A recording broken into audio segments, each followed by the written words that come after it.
सोबत का घ्यावं असं वाटलं? कारण तुमच्याकडे महायुती म्हणून लढणार असताना मोठ्या प्रमाणामध्ये बहुमत आहे, तरी सुद्धा मनसेची गरज का वाटते? आणि दुसरीकडे संजय राऊतांचं जे विधान आहे की बाबा कुठल्याही परिस्थितीमध्ये आम्हाला शिंदेचं शिवसेना नकोय, एक वेळ भाजपा बरोबर जाऊ, एवढं प्रेम अतिप्रेम कशा? त्यांचं खूप प्रेम आहे माझ्यावर.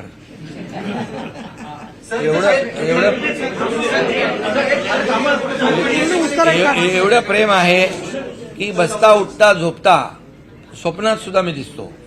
त्यामुळे त्याच्यावर मी बोलत नाही, फक्त एवढंच सांगतो की मनसेने त्या भागातल्या विकासासाठी शिवसेनेला पाठिंबा दिलेला आहे. आणि यापूर्वी देखील लोकसभा आणि विधानसभेमध्ये मनसे आमच्यासोबत होती. त्यामुळे त्यांनी पाठिंबा दिलाय फक्त आणि फक्त डेव्हलपमेंटच्या मुद्द्यावर. आणि भारतीय जनता पक्ष आणि शिवसेनेची युती आहे, ही युती आजची नाहीये. आम्ही युतीमध्येच तिकडे महायुतीमध्येच सत्ता स्थापन करणार आहे. भारतीय जनता पक्ष, शिवसेना आणि आता मनसे जो आहे आमच्या विकासाच्या मुद्द्यावर आलेला आहे. आणि त्याच्यामुळे भारतीय जनता पक्ष आणि शिवसेना असं कुठंतरी एकामेकापासून सत्तेमध्ये लांब राहणार हा विषय नाहीये.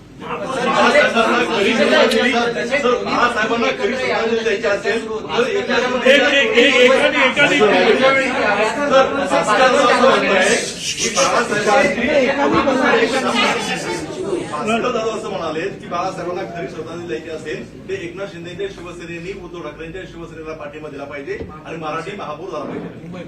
खरं म्हणजे मी आपल्याला एकच सांगतो की आम्ही जे काही 2022ला जेव्हा बाळासाहेबांच्या विचारधारेशीच प्रतारणा ज्यांनी केली आणि बाळासाहेबांना जे अभिप्रेत होतं त्याच्या विरुद्ध काम केलं, मॅन्डेट दिलं होतं जनतेने शिवसेना भाजप युतीला, परंतु सरकार बनवलं बाळासाहेबांच्या विचारांच्या विरोधातल्या लोकांच्या बरोबर. त्यामुळे आमचा विचार जो आहे, आमची विचारधारा बाळासाहेबांच्या विचारांची जी आहे ती भारतीय जनता पक्ष आणि शिवसेना ही आताची युती नाहीये. ही बाळासाहेब, अटलजी, अडवाणीजींच्या काळातली आहे. आता एनडीएचे आमचे प्रमुख आहेत प्रधानमंत्री नरेंद्र मोदीजी. आज एनडीएमध्ये आम्ही सोबत आहोत, महायुतीमध्ये सोबत आहोत. त्यामुळे विचारधारेबरोबर आम्ही जाणार. पण आता दोन ठाकरे बंधू एकत्र आहे, त्यामुळे काय अडचण आहे का? असं प्रस्ताव तुला आला किंवा काही वेळ पडली? कुठला काय प्रस्ताव? आम्हाला कोणाच्या प्रस्तावाची गरज काय? इथे शिवसेना भाजप युतीचा महापौर महायुतीमध्ये होतोय मुंबईमध्ये. मुंबईत काय, मग ठाणे असेल, कल्याण डोंबिवली असेल, उल्हासनगर असेल, नवी आपली नव्या मुंबईत पण शिवसेना भाजप सत्तेमध्ये आहे. ते दुसरं कोण आहे? आणि पनवेल आहे, मुंबई MMR आहे. राज्यातल्या काही किरकोळ महापालिका सोडल्या तर सगळीकडे महायुतीचाच महापौर होणार आहे. आम्ही काही ठिकाणी एकत्र लढलोय, काही ठिकाणी आम्ही वेगळे लढलो, पण शेवटी महायुतीच आहे. जिंकले महायुती. मुंबईमध्ये जे MIMची नगरसेवक नवीन नगरसेविका आहे, तिचा विषय खूप चर्चेचा अर्थ झालेला आहे की हिरवा मुंब्रा करा पूर्ण वगैरे. काय तुमच्या ठाण्यामध्ये एकदम सगळ्याकडे ते ठाणे जिल्हा हा भगवा आहे आणि ठाणे मुंब्रा हा ठाणे जिल्ह्यातच येतो.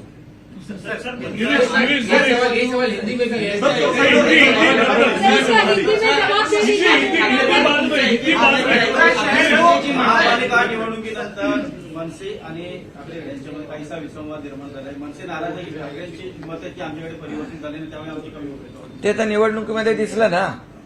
निवडणुकीमध्ये दिसलं की कसा जो काही निवडणुकीमध्ये कुणाचा फायदा झाला आणि कुणाचा तोटा झाला.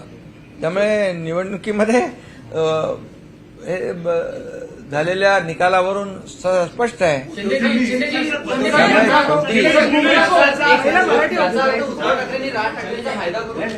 उपयोग किंवा फायदा करून घेतला का? झाला ना त्याच्यामध्ये. आता त्याच्यात फायदा आणि तोटा कोणाचा ते बघतोय ना आपण. समजलं की नाही? आता त्यांनी तर त्यांना आधीच 20 वर्षापूर्वीच नवीन काय आता हे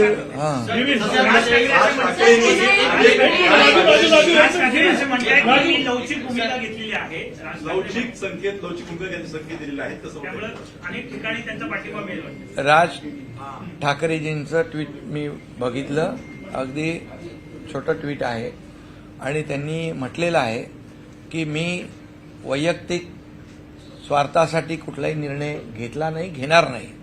आणि त्यांनी नेहमी त्यांच्या वैयक्तिक फायदा काय होईल हे कधी पाहिलं नाही. त्यांनी व्यापक भूमिका अगोदर पण जेव्हा प्रधानमंत्री नरेंद्र मोदीजी यांच्या लोकसभेच्या वेळेस घेतली होती, विकासाच्या मुद्द्यावर विधानसभेला पण घेतली होती. त्यामुळे ते डेव्हलपमेंटला महत्त्व देतात आणि पक्षाचे जे कार्यकर्ते आहेत त्यांच्या भावनांची कदर करतात. आता बाकी लोक काय करतात ते तुम्हाला माहिती आहे. आज महापौरांची सोडत झाली त्यामध्ये ठाकरेंच्या शिवसेनेने कुठेतरी आक्षेप घेतला का नगरविकास विभागांची काही सोडत काढली आहे महापौरची ही कुठेतरी पारदर्शक नाही म्हणून काल गोंधळ घालण्यात आला. अरे असं कधी होतं का की त्यांच्याकडे एकच माणूस आहे, बाकी कुणाकडेच नाही, त्याचंच आरक्षण काढावं? असं कधी होतं?